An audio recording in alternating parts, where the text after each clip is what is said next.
This is an extract from our AHK Hero Club. We have calls 3 times a week. Please like the video if you learned something. Look at our list here. Oh, Ryan or Kenneth, either of you guys, because you both were big fans of it. Does one of you want to talk about the FollowUpThen website?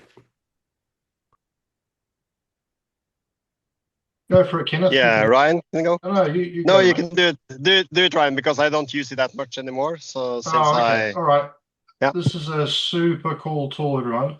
So we were talking the other day about sending a message, like sending a reminder, and not wanting to put reminders in a to-do app if you don't use a to-do app, and also not and also not um, and also not having to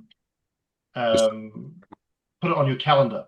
Yeah. So the solution to the problem, I'll just open up Sublime Text so I can show you the syntax.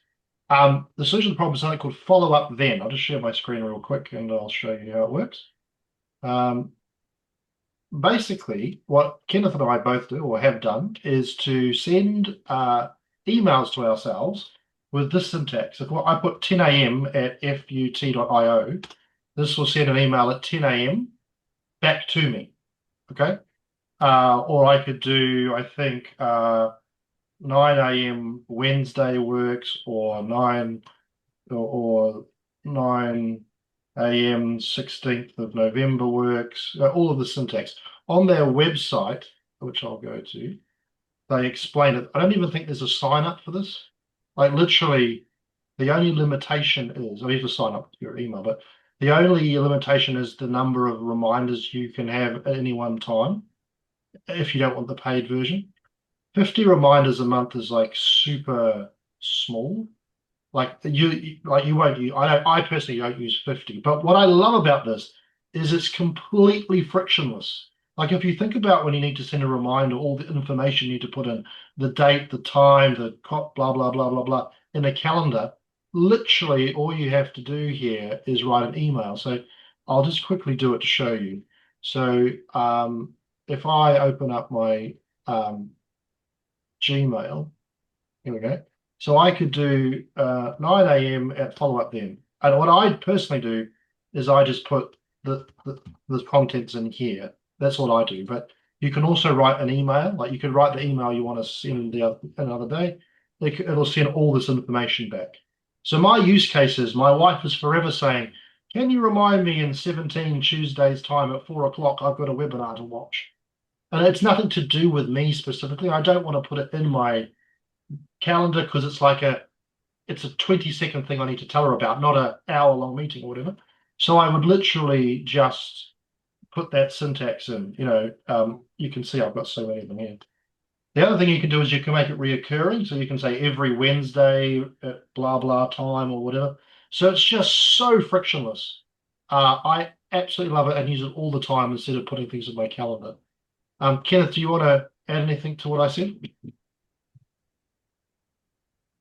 Yeah, I used to use it when I used Gmail because it was really easy to, just add all the times or like the different parsers to your contact list. And even if you fail to do it correctly, I think it is so easily, you can actually try anything you like almost. So Yeah. it's very cool. So when you send it, if I just send this real quick, you'll see what happens. I think it acknowledges that it'll come back in a minute and acknowledge you've scheduled it. It doesn't come up here.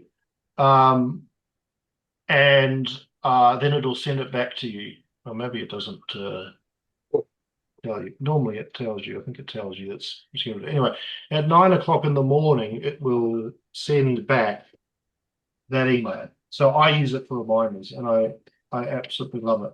So just have a little play with it if you like the idea. Things like birthdays and things like that as well, I use it for. Or if I'm going to have if I'm having a meeting in a couple of weeks' time, I needed to remember something, I'll get it to remind me just before the meeting, because I actually one of those terrible people who use my email as a bit of a triage. So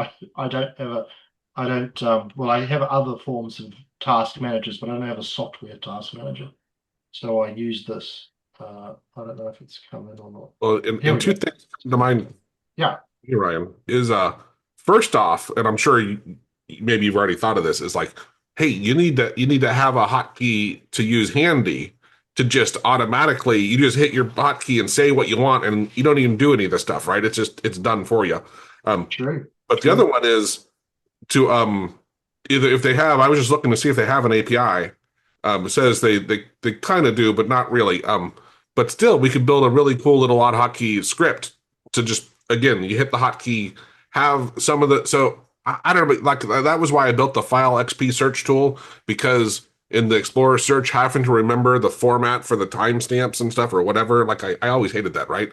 But hey, if you can build your own, like a couple things to make it easier to remember how to do, and I'm sure we can easily build a tool with AutoHotkey to have. Oh yeah, simple idea. Yeah, to just make it easy because it again, which I know you've talked a lot about of the context switching, right? It's such a time sink. Yeah. You lose so much time when you have to stop what you're doing, go to something else, and your train of thought and everything, right? So the more seamless you can make that process, then it's so much easier. Yeah. So, The only reason I like this tool, let's be clear, but it excels at this, is it's just so simple.